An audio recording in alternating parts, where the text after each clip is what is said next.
Mona.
Le Cameroun s'exprime encore ce jour pour vous faire étalage de son potentiel culturel. Mesdames et messieurs, bienvenue dans la région de l'Extrême Nord, où nous sommes ce jour avec pour ambition de lever certes un pont de voile sur son potentiel touristique, mais surtout avec la ferme intention de démontrer que le pays des lions indomptables, pays de joie et d'hospitalité, est avant tout un îlot de paix et de stabilité. L'extrême nord du Cameroun y compris, malgré le fait qu'il ait été mondialement marqué au rouge touristiquement par certains pour des fins inavouées. C'est à partir du canton d'Oukoula, entité politico-géographique établie dans le département du Mayo-Dadaï, région de l'extrême nord, que nous vous adressons ce jour notre salut le plus fraternel et amical. Ravi de vous retrouver sur cette autre édition de Cameroun Vision, laquelle consacre un festival et pas des moindres. Il s'agit du Festival International Gourna. Le Gourna qui est tout simplement un festival qui fédère comme ça trois peuples issus de la même souche et appartenant à deux pays différents. Il s'agit des Toupouris, des Kera et des Mina, dont voici l'histoire.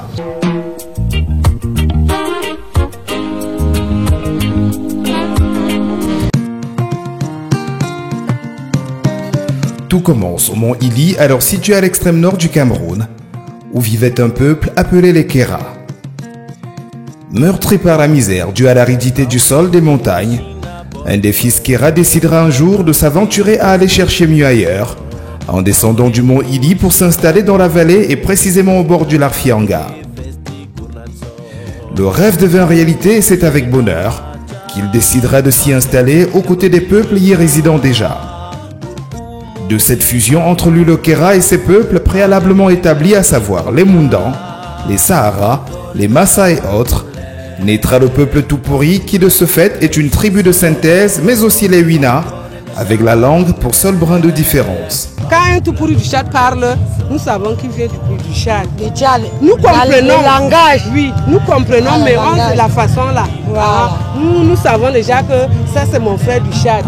Et quand nous parlons aussi là, ils savent que Ça là, c'est mon frère du Cameroun. Parce que la langue a déjà changé un peu. Nous sommes tous unis. Mais nous comprenons. Oui. Donc il n'y a pas que c'est seulement le ton, l'accent. Oui, l'accent et le ton, ça change. Nous disons que la langue Kera est la langue la plus originale parce que Wandore, quand il parle, quand il fait le sacrifice, c'est en Kera, c'est en Dore. Oui, c'est en Dore. Donc c'est la langue qui est restée propre au peuple Tupuri. Oui. Alors,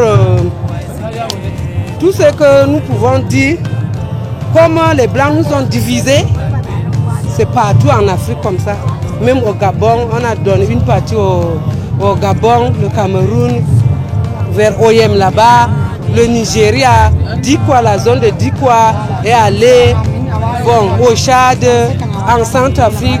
Le Cameroun était bien triangulaire, donc on a coupé, c'est devenu maintenant comme une femme, comme ça. Donc, nous vraiment, tout ce qu'on peut dire, on ne peut pas aller à l'encontre de ce que l'homme blanc fait, c'est déjà fait. Alors, maintenant, qu'on s'unisse à travers donc, le Gourna, le festival Gourna qui se passe aujourd'hui et en 2017, en avril, au Tchad, chez mes sœurs. Bravo. Elle le dit si bien, la paternité est donc commune entre Kera, Tupuri et Wina.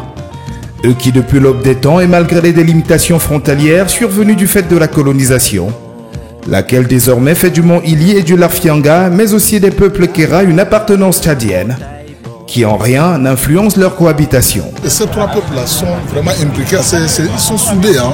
Ils sont soudés. Vous prenez le Wina, en dehors de la différence linguistique, parce que eux, ils parlent, les Wina parlent une langue qui est à cheval entre le Massa et le Tupuri. Le Kera parle un dialecte un peu différent. Le Tupuri parle son dialecte, le Tupuri. La seule différence, c'est la différence linguistique.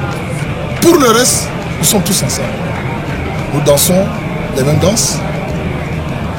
Nous chantons, la manière de nous marier. La dot par exemple, les mariages c'est la même chose. Les cérémonies de sacrifice, tout c'est la même chose. En dehors de la différence linguistique. Et là, ça peut se comprendre. Ça peut se comprendre que, par exemple, le Wina, là, c'est l'influence due à la proximité avec les Massa. Pour les Kera, je ne peux pas, parce que je ne peux pas m'y hasarder. C'est un dialecte tout à fait différent. Et cela est dû à quoi je ne peux pas savoir. Je ne peux vous donner l'information, mais ce que je sais, en dehors de cette différence linguistique entre le Tupuri, le Wina et le Kera, le reste c'est la même chose. Et le seul chef là règne sur les trois. Ils restent donc soudés par leur culture et leurs us et coutumes matérialisés par le festival Gourna. Ils partagent le même guide spirituel, à savoir le Wandore.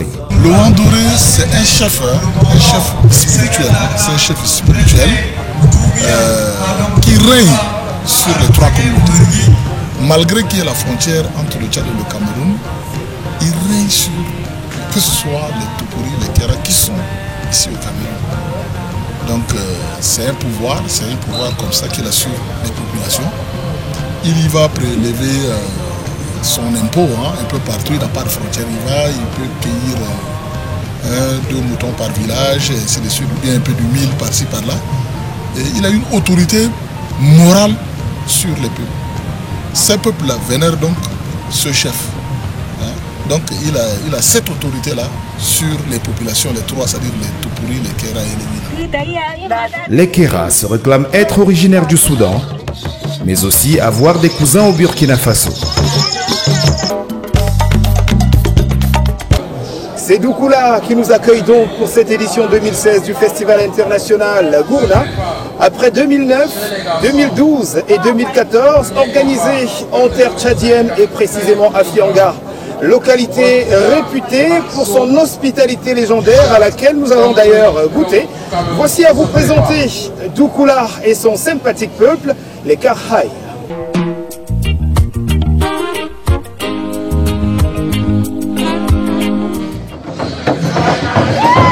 La commune de Karhaï existe depuis 1961 en tant qu'unité administrative. Son histoire est rattachée à celle de la ville de Doukoula qui, elle, aurait été créée par un certain Djonga Nyoa, qui, lui, par contre, serait venu de Dahanré au Soudan avec une nombreuse famille. La commune de Karhaï compte 24 villages et un espace urbain constitué de 24 quartiers, traditionnellement dirigés par une chaufferie de premier degré et plusieurs lawang. L'organisation sociale ici est donc bâtie autour du Lamida de Doukoula qui est la dite chaufferie de premier degré. Ensuite, les lawang qui régissent l'autorité dans les villages en tant que chefs de troisième degré, bien aidés par les chefs de quartier, appelés Djaouro. À côté de cette organisation classique, on rencontre des chefs traditionnels appelés Wansung, qui sont des chefs de forêt sacrés, très écoutés par les populations et responsables des cérémonies et des rites traditionnels. Ils sont pour ainsi dire les garants de la coutume Tupuri, tout ceci sous l'autorité du Lamido.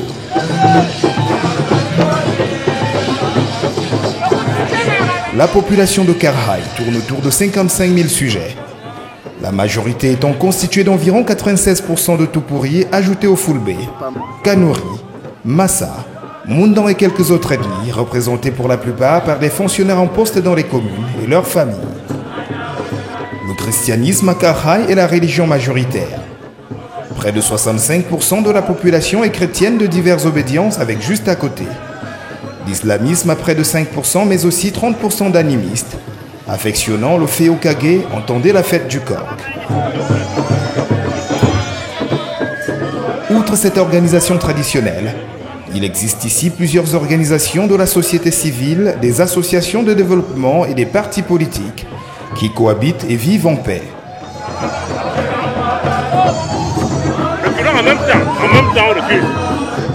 Les cultures sont variées. Nous cultivons du mil, du sorgho, du niépé, le haricot blanc. Le haricot blanc, ça là c'est la culture de toutes les femmes Tupuri. Parce que c'est à base du haricot que la femme va faire la sauce. Oui. Donc nous cultivons même du soja. L'agriculture est en effet, aux côtés de l'élevage, la principale activité économique locale, les produits étant destinés à la survie et au commerce. Au nombre des principales spéculations pratiquées dans les communes de Karhaï, nous avons les cultures de rente. L'extrême nord du Cameroun compte au nombre des bastillons, j'ai envie de dire, des plus grands plateaux agricoles du pays avec pour culture principale céréales et tubercules. Le coton en est l'une des spécificités. Aux côtés de l'Adamawa et du Nord, l'extrême Nord fait partie des régions où justement cette culture est la plus pratiquée.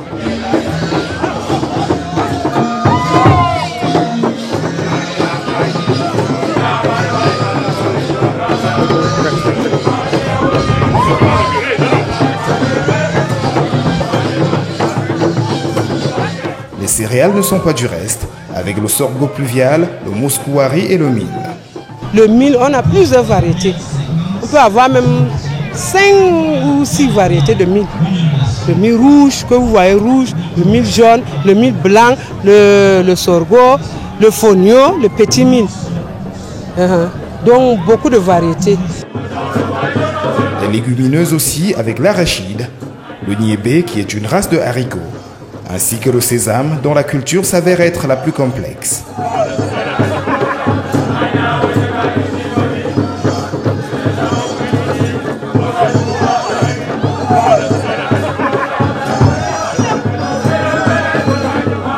L'oseille, vulgairement appelée foléré, est une plante à laquelle on prête ici des vertus thérapeutiques.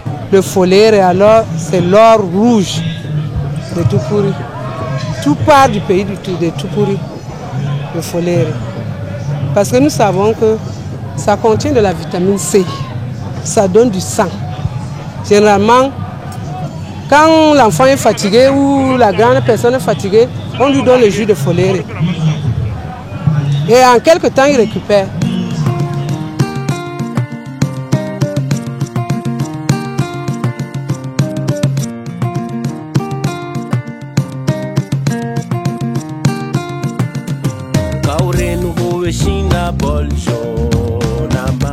Bienvenue au plus long festival du monde, bienvenue au Niang Niang. Sous le haut patronage du ministère des Arts et de la Culture, le Festival des Arts et de la Culture du peuple Bafoussam rapplique pour sa 455e édition du 13 novembre 2016 au 26 février 2017 sous le thème « Appropriation du Festival Niang Niang par le peuple Foussa pour son émergence ». 13 semaines de festivités ponctuées par des rituels d'initiation de jeunes, mais surtout par 13 grandes danses patrimoniales sur une fréquence d'une par semaine sous la houlette de Sa Majesté Njitar Ngom Peperi, roi des Bafoussam. La 14e et dernière semaine, celle allant du 10 au 26 février, baptisée Semaine du Djengouan, constitue l'apothéose du Festival Niang Niang, foire exposition, élection Miss Niang Niang, spectacle, découvertes touristiques et bien d'autres. Mécènes, sponsors et annonceurs, voilà une occasion unique de booster votre visibilité. Festival Niang Niang, notre culture, ce qu'on a de plus cher.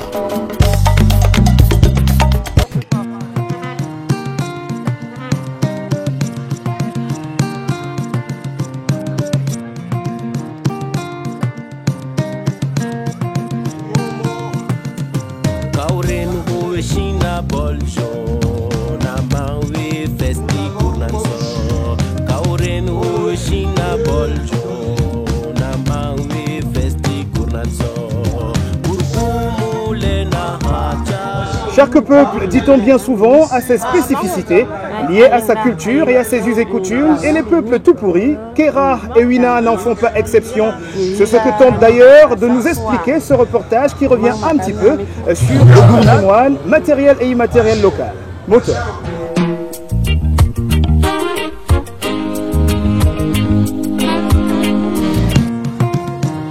La culture, dit-on très souvent, est ce qui reste lorsqu'on a tout oublié.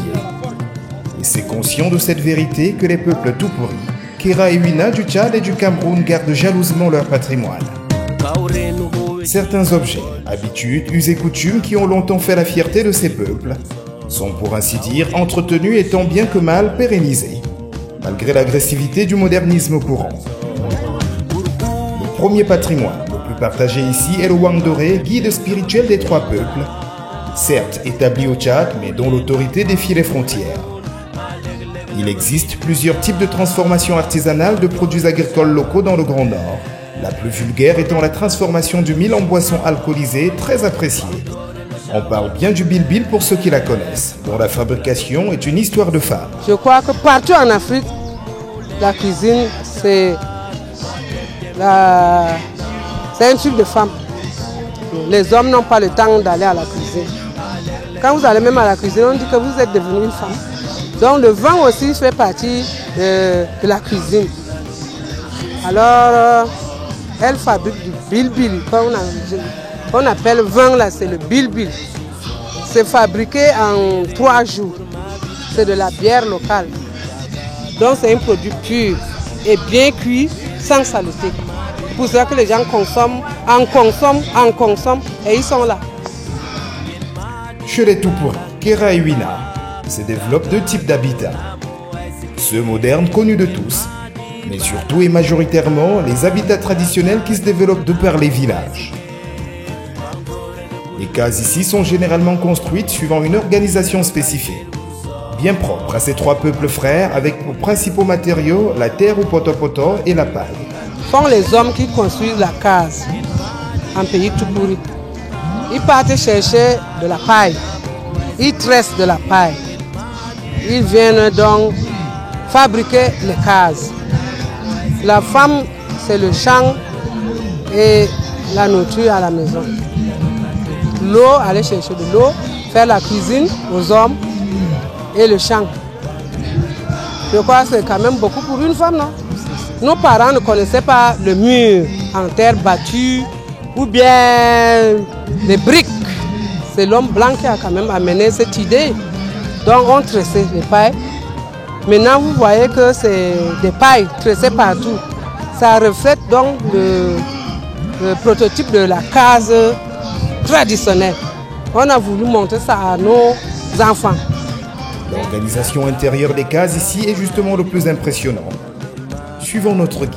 Ça, c'est la case de la première femme. Parce que l'homme tout pour c'est un polygame de nature. Il se dit que quand tu as une femme, tu n'as pas encore de femme. Ces cases-là, on les appelle le jigal. Le jigal, c'est le grand case. Oui. Par exemple, là-bas, là, c'est pas le jigal. La cuisine, c'est pas le jigal. Ça, ce sont les jigal. Il y a donc 2 femmes dedans. Dans la maison, à l'intérieur de la case de la première femme, ou des femmes, vous allez trouver un lit. Si elle a des jeunes filles, il y a le lit des enfants de ce côté, en terre battue. Le lit de la femme, c'est les planches. La case type de la femme tout court. Elle a son lit. Vous voyez qu'elle est assise sur son lit, en bois. Ici aussi, c'est le petit grenier. C'est sa valise. Elle a tout dedans. Elle a même la pipe qu'elle garde là. C'est fermé. Donc à l'intérieur, elle peut garder tout ce qui est de précieux. C'est le petit grenier. C'est là où la femme pour garder ses chèvres et moutons.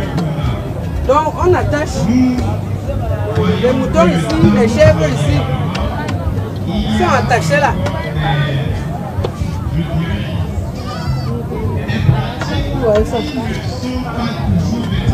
Parce qu'avant, il y avait les animaux sauvages. Les lions, les hyènes, qui viennent prendre les chèvres la nuit, comme c'est les maisons en paille. Donc, c'était là, attaché. Oui. Ici aussi, c'est un lit traditionnel à base d'argile. Quand vous avez votre jeune fille, elle fait son lit comme ça. Elle ne se couche pas sous le bois. Elle fait son lit et son papa lui tresse la natte. Parce qu'elle est une jeune fille. Elle se couche là. Ou quand son fiancé arrive, c'est ici. Il s'assoit et il cause en direct avec la belle-mère. Oui. Là-bas aussi, c'est un panier. Un panier de calebasses. La femme garde toujours ses calebasses pour couper le couscous, pour boire le bibi, toujours propre dedans. Ça ne doit pas traîner. Pour une femme qui pourrit normale.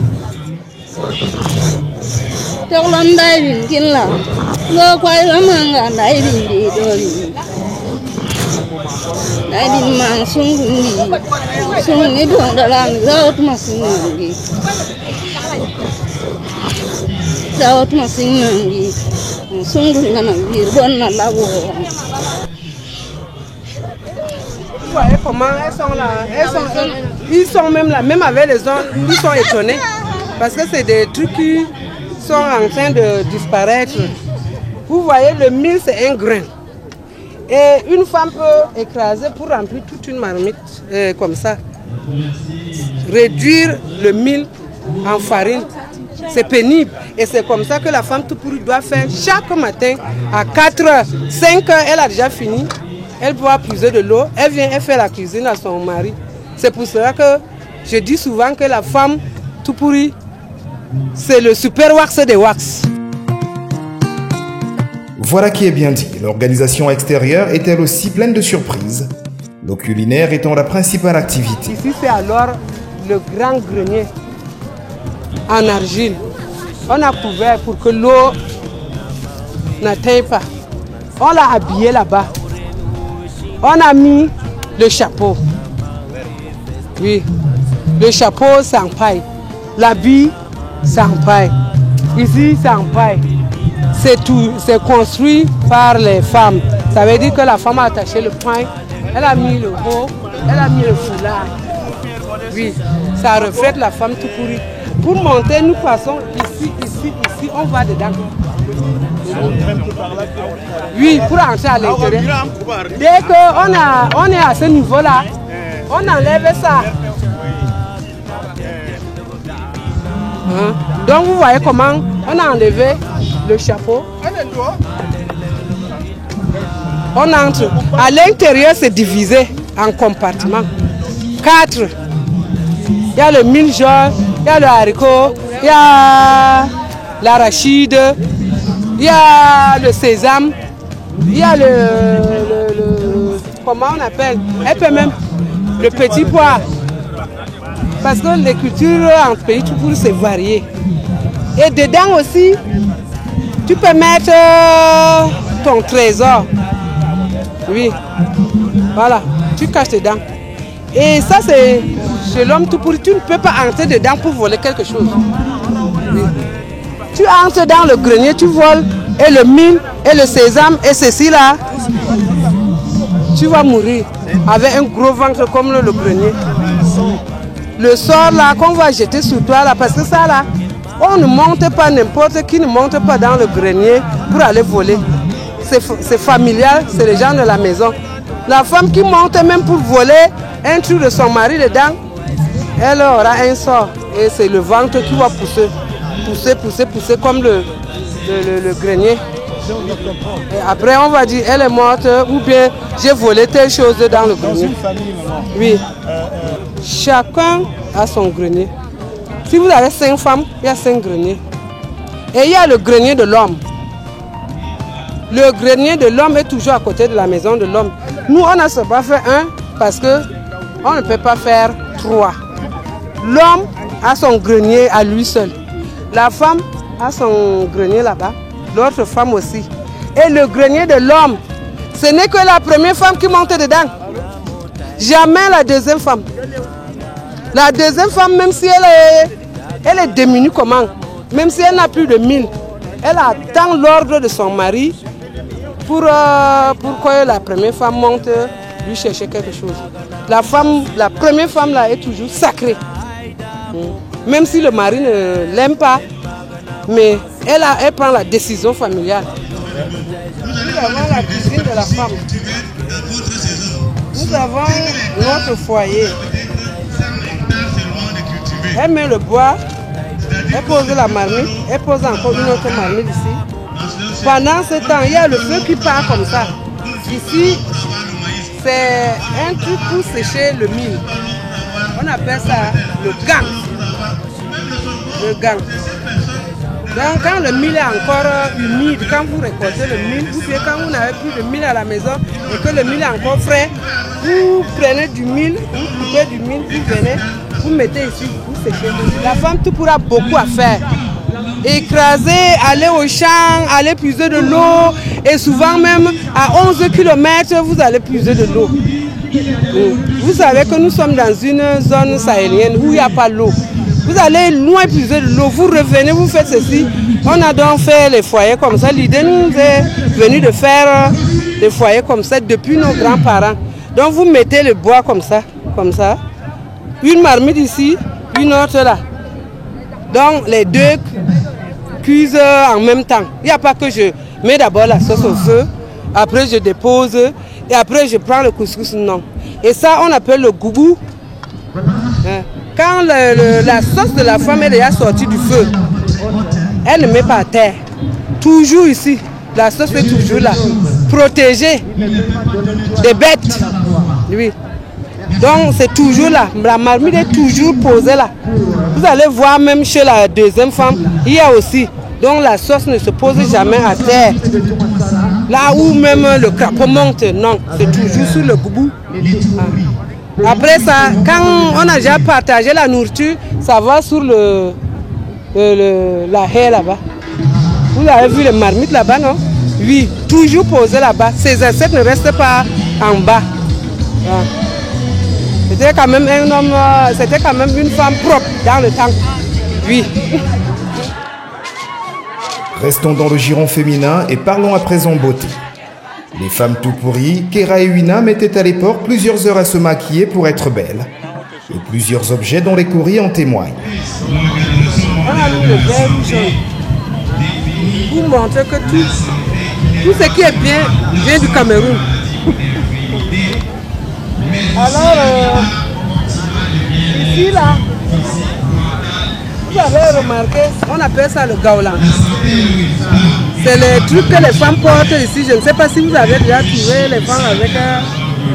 Donc, certaines portent le gros gaolan. Les autres aussi peuvent porter les petits.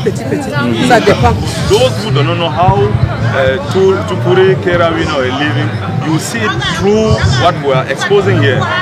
And that's why I'm saying that with time, we will finally construct museums, we will finally construct amenities to valorize our culture and say that from any time you people would like to come here, you come and discover what concerns tourism, what concerns culture of Tupuri, Kera, through the museum, through all what we will construct with time. La danse est sans l'ombre d'un doute ici, le socle du patrimoine culturel. C'est d'ailleurs le principal mobile de ce festival à travers le Gourna, qui certes est la plus connue, mais est bien loin d'être la seule. Au nombre des plus appréciés, le lélé. Ça se danse chez les Wina, chez les Kera, chez les Tupuri, puisqu'on a un même grand-père, le Wangdore, qui est notre pape, oui. Donc partout, au Tchad, au Cameroun, peut-être même au Burkina Faso, parce qu'on a des frères, et au Soudan, là où nous venons. Le Dungulu après le Gourna est aussi chez ces peuples l'une des danses les plus célébrées. C'est une danse pratiquement dirigée par les jeunes filles elles-mêmes et par les femmes. Parce qu'en pays Tupuri, les femmes ne jouent pas au tam-tam ni à la guitare. Ce n'est que le Dungulu. Donc le soir, après avoir bien mangé au clair de la lune, les jeunes filles s'amènent avec leur maman et commencent à jouer du Dungulu. C'est une danse typiquement femme. Plusieurs autres danses viennent compléter la liste. Et toutes ou presque s'exécutent sans contrainte. Disons que l'homme Tupuri, c'est un fêtard. C'est quelqu'un qui aime la fête. Même le deuil, après avoir pleuré bien, il faut danser.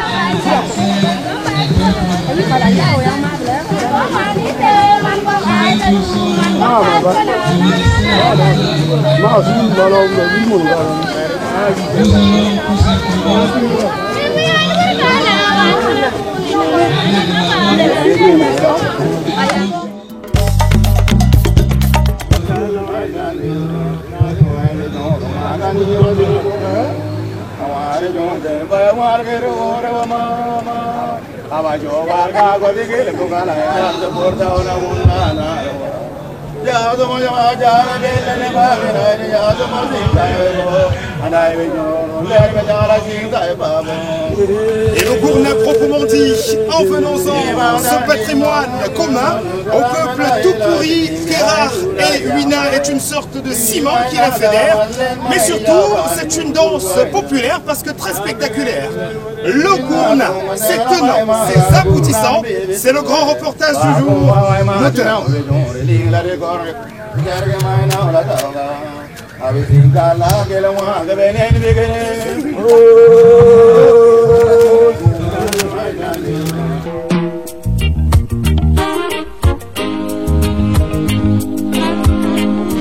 Le festival Gourna de Doukoula a son hymne qui comporte un message lourd de signification. Je vous invite à suivre l'exécution de l'hymne du festival. Pour bien comprendre ce qu'est la danse Gourna, il est déjà très important de savoir quelles sont les origines de son festival éponyme. Le festival, c'est une idée de l'association pour le développement du département de Moïse. C'est une réflexion, vu le fait que les us et coutumes sont en voie de disparition.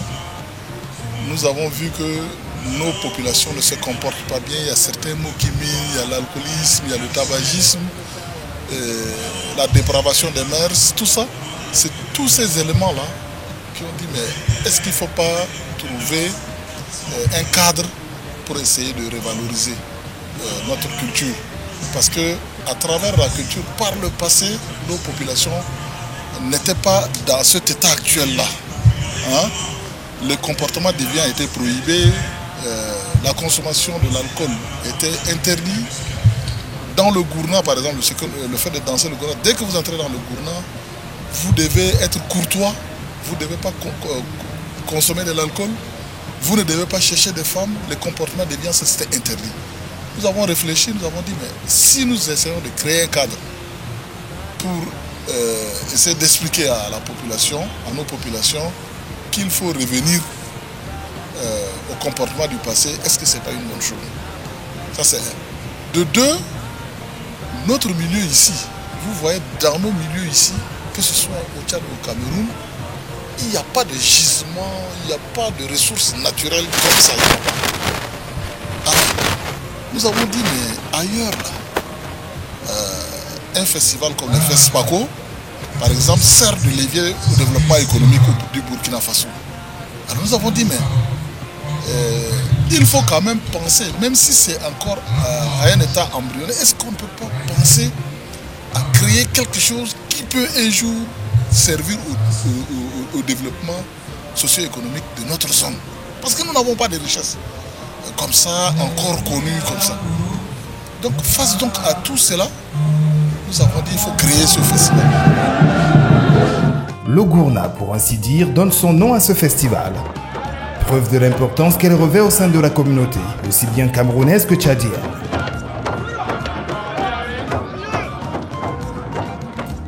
En témoigne la présence à Doukoula lors de cette édition des autorités de haut rang, tels le gouverneur de la région de l'extrême nord, le représentant personnel du ministre des Arts et de la Culture.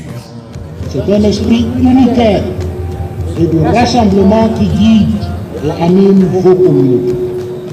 Et quelques autres ministres, opérateurs économiques, l'AMIDO et une forte et impressionnante délégation venue du Tchad. Tous hôtes du monarque local, Sa Majesté le Lamido de Doukoula. Sénégal, nous a transformé nos quartiers, notre environnement socio-économique et culturel. Plusieurs activités auront meublé le programme très chargé de ce festival gourna. La danse et la lutte traditionnelle en étant les principales.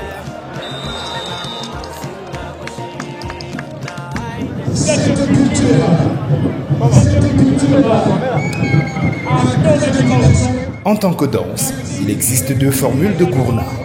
Le gourna classique et le gourna wiriféré.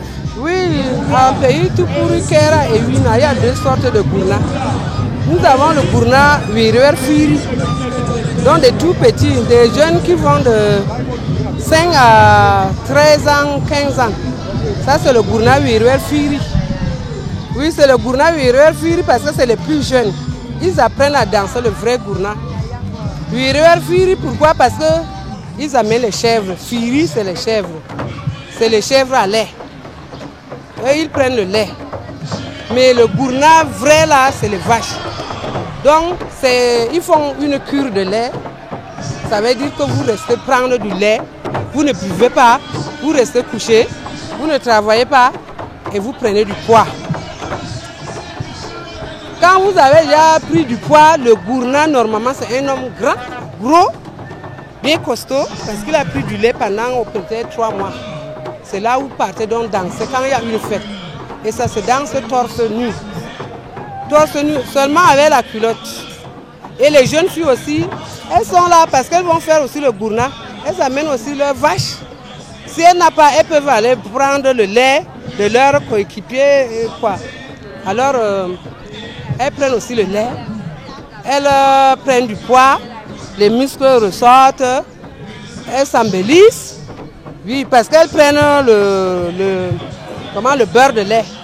Elles se coignent pour que la peau devienne claire. Et généralement, vous voyez, les filles qui dansent avec le gourna, là, elles sont noires, belles, parce que la peau est lisse, parce qu'elles ont pris du lait.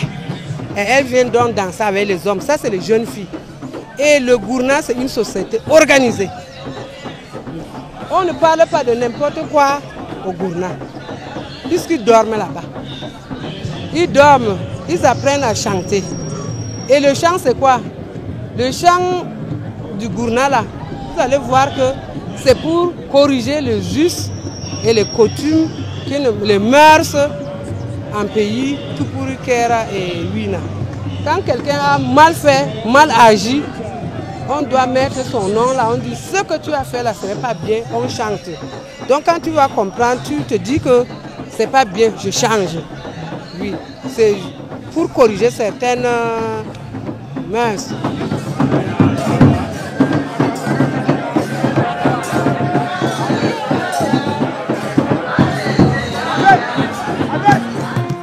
En résumé donc, le Wiri Ferré est la version juvénile du Gourna qui, mieux qu'une danse, s'avère être une école de bonnes mœurs, un centre de formation à la vie en société. Le Gourna, dans la langue locale, signifie vache. Et c'est tout dire sur l'importance qu'a cet animal lors de la phase initiatique. Quand vous voyez ces danseurs de Gourna là, chacun a sa vache à lait. Donc, c'est une danse dansée par ces gens qui ont leur vache. On attache la vache quelque part en brousse, on fait une clôture, chacun amène sa vache à lait. Et le Gourna, il reste à l'écart de la ville. Il ne boit pas le vin, il ne rentre pas au village régulièrement. Il est logé avec ses amis là-bas. Ils boivent du lait, ils apprennent à danser, ils apprennent à poser. Ils font ce qu'on appelle chez nous comment arranger la société. Comment la société doit marcher. Le Gourna respecte les grands. Dans le Gourna, le Jakao, donc c'est leur concession, le Jakao. Donc on fait un truc comme ça et ils sont sous l'arbre. On respecte les grands. La société est organisée là-bas. Voilà les aînés, voilà les plus respectueux et les plus respectés, et ainsi de suite. Et voilà ceux qui sont un peu kata-kata, comme on dit chez nous au Cameroun. Le Gourna a plusieurs interdits dont l'alcool, remplacé par une recette locale concoctée à base de lait. Le Gourna, que ce soit une fille ou un garçon, quand il va déjà danser, il a sa calebasse en forme de gourde attachée ici. La fille, c'est à la main. Donc, il y a son lait dedans. Quand vous allez danser, il n'y a pas question de prendre du vin. C'est le lait et le couscous. Vous malaxez le couscous dans du lait et vous buvez. Le vin et l'alcool est strictement interdit pendant que vous êtes dans le Gourna. Le Gourna, c'est donc tout ça, mais encore une occasion de rencontre entre jeunes avec pour ambition le mariage. Le Gourna, il n'y a pas de femmes là-bas. Mariées, il n'y a pas. C'est les jeunes filles qui ont encore le 5 debout. Dans le temps, ça se dansait 5, les 5 dehors, comme on dit. C'est là où vous pouvez voir votre future épouse, comment elle est belle, comment celle-ci peut bien danser, je dois l'épouser. Elle parle bien, elle cause bien. Et c'est dans ce Gourna-là que les femmes trouvent leur mari. Oui. Les jeunes filles. Si vous n'allez pas dans le Gourna, vous allez trouver une femme où? La jeune fille, elle part aussi danser le Gourna. Et les villages environnants vont venir chez vous pour danser le Gourna. S'il y a de belles filles là-bas, vous allez voir. Et puis vous négociez avec ceux de ses coéquipiers. Hein. Vous allez dire, mais vraiment, votre fille là est belle. Hein? On dit, ah bon, vous êtes de quel Gourna? Je suis le Gourna de tel. Bon, on amène la fille, vous causez. Et puis à travers votre camarade là, et puis l'entente, c'est comme ça qu'on épousait nos femmes. Donc, si vous n'allez pas dans le Gourna, chez nous on dit que la personne qui ne danse pas n'aura pas de belles femmes. Et parce que les belles femmes se trouvent pendant les fêtes de Gourna. Beaucoup de nos parents se sont mariés à l'occasion de la fête de Gourna.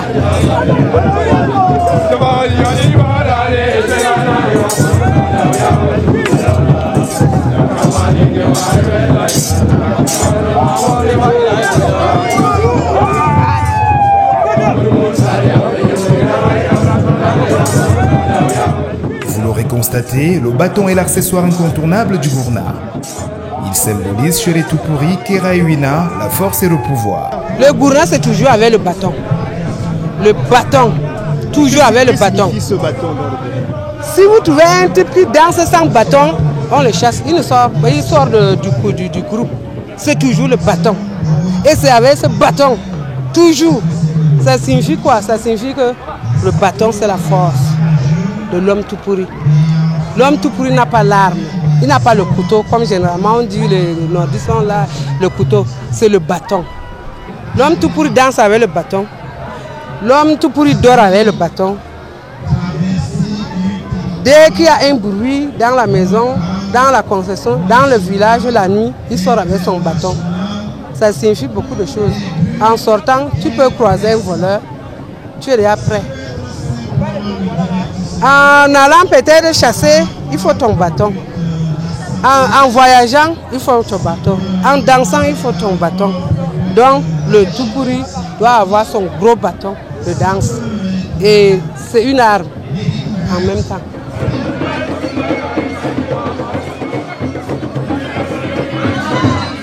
Le gourna, dans les pas de danse, constitue un code de jambier d'apparence facile à maîtriser. Mais il n'en est rien. Ces jeux de jambes, bien coordonnés au rythme des tambours, est pour le profane bien plus compliqué à exécuter qu'il ne le paraît. Et la chorégraphie à nous servie par ces centaines de personnes venues de tous bords, aussi bien du Tchad que du Cameroun, est la preuve de l'intégrité qui caractérise ces peuples Tupuri, Kera et Wina.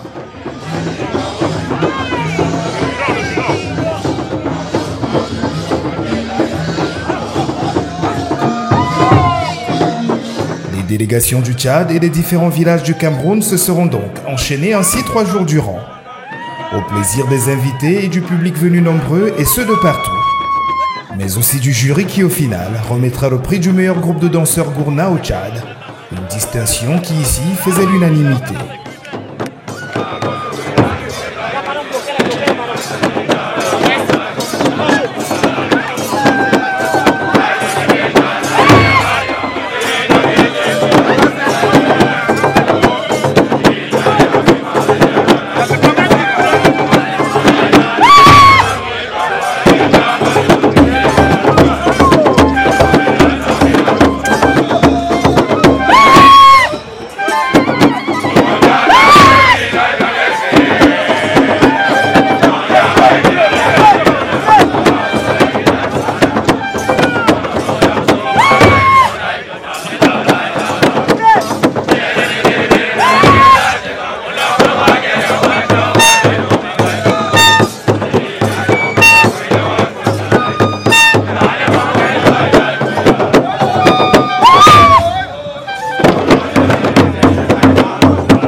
s'en est allé, le festival Gourna 2016 à Doukoula au Cameroun.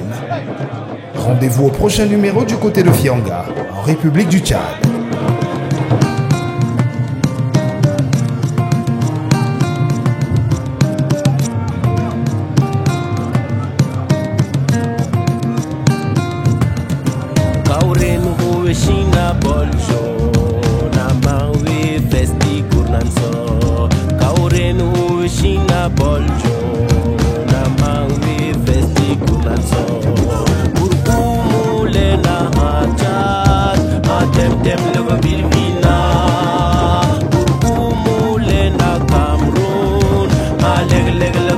Bienvenue au plus long festival du monde, bienvenue au Niang Niang.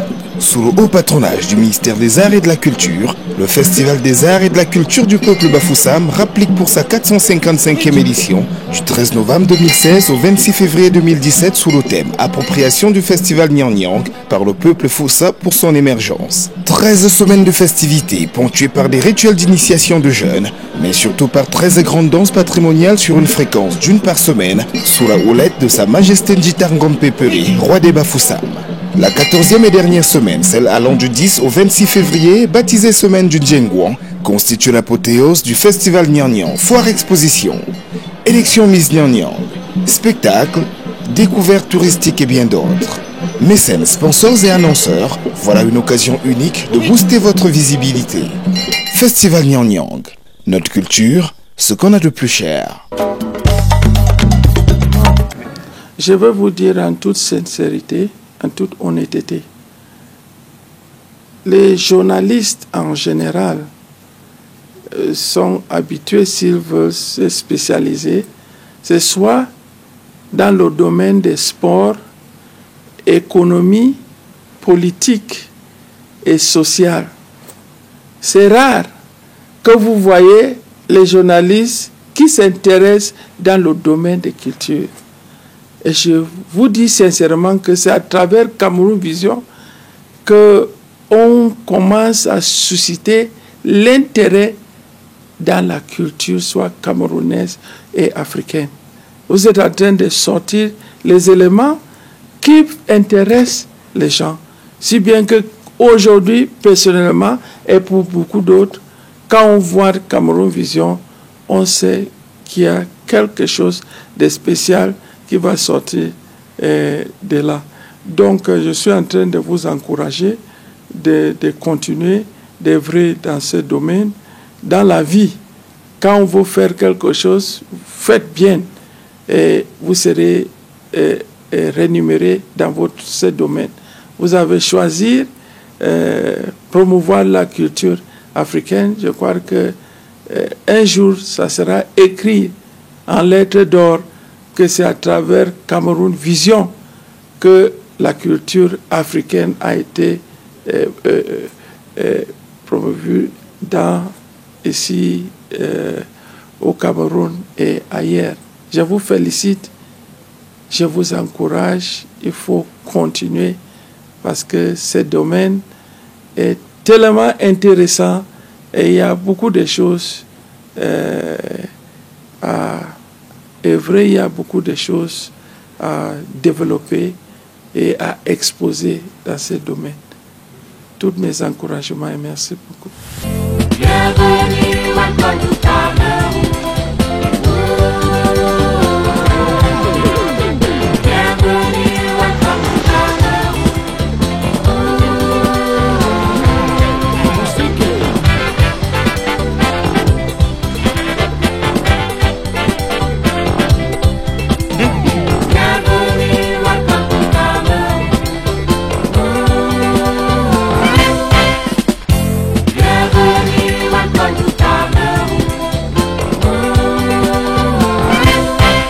Ele Bonar.